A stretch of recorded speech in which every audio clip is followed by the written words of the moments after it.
Good morning sa isa na family. Welcome to our daily devotion. We are continuing our series in the book of Acts in preparation for Pentecost Sunday, reflecting on the power of the Holy Spirit to empower us to carry out God's mission. Today's message is entitled, The Holy Spirit Comes. But first, let's begin in prayer. Father, we thank you for giving us your word to guide us. May your word never depart from our mouths and hearts, and may we be a people who seek your face. In Jesus' name, amen. Our text for today is found in Acts 2, verses 1 to 13. Let me read. When the day of Pentecost arrived, they were all together in one place. And suddenly there came from heaven a sound like a mighty rushing wind, and it filled the entire house where they were sitting. And divided tongues as of fire appeared to them and rested on each of them. And they were all filled with the Holy Spirit and began to speak in other tongues as the Spirit gave them utterance. Now there were dwelling in Jerusalem Jews, devout men from every nation under heaven. And at this sound the multitude came together, and they were bewildered because each one was hearing them speak in his own language. And they were amazed and astonished, saying, "Are not all these who are speaking Galileans? And how is it that we hear each of us in his own native language?" Parthians and Medes and Elamites and residents of Mesopotamia, Judea and Cappadocia, Pontus and Asia, Phrygia and Pamphylia, Egypt and the parts of Libya belonging to Cyrene, and visitors from Rome, both Jews and proselytes, Cretans and Arabians, we hear them telling in our own tongues the mighty works of God. And all were amazed and perplexed, saying to one another, "What does this mean?" But others, mocking, said, "They are filled with new wine." Before we begin, let me give a little background. In chapter 1, before the Lord Jesus Christ ascended into heaven, He commanded the disciples not to depart from Jerusalem, but to wait for the promised gift from the Father, and that is the baptism of the Holy Spirit, which would empower them to become His witnesses. Now, in Acts chapter 2, we see the fulfillment of that promise. This happened during the day of Pentecost. Originally, Pentecost was celebrated as a Jewish harvest festival that marked the first fruits of the wheat harvest and the giving of the Torah on Mount Sinai.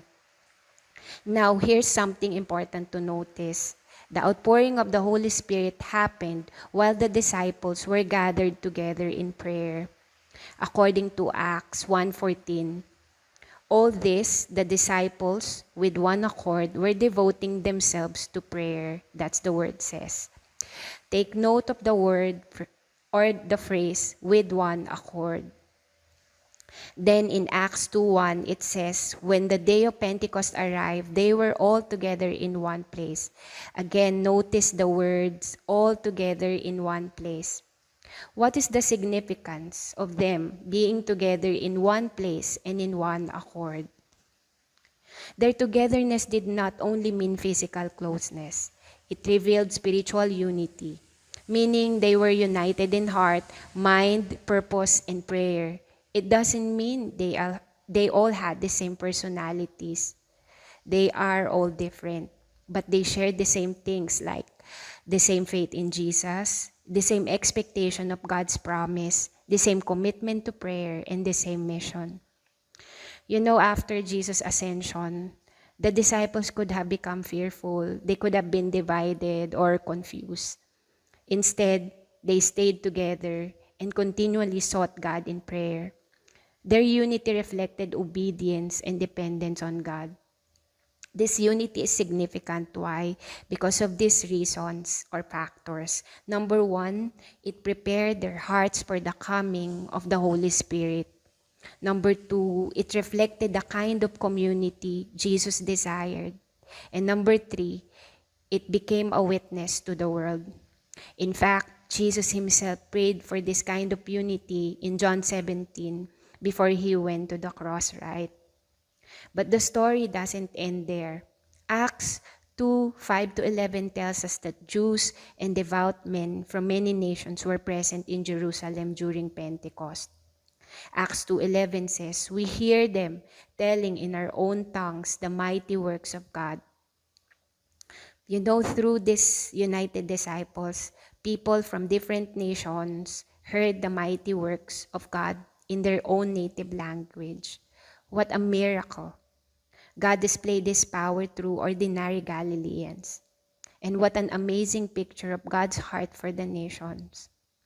I believe the presence of people from every nation during the Pentecost was a preview of God's plan to redeem the nations. That is why we are called to go and preach the gospel, because it is God's desire to save people from every tribe, tongue, and nation. Even though not everyone will respond, not everyone would respond is a sad reality, but it's true.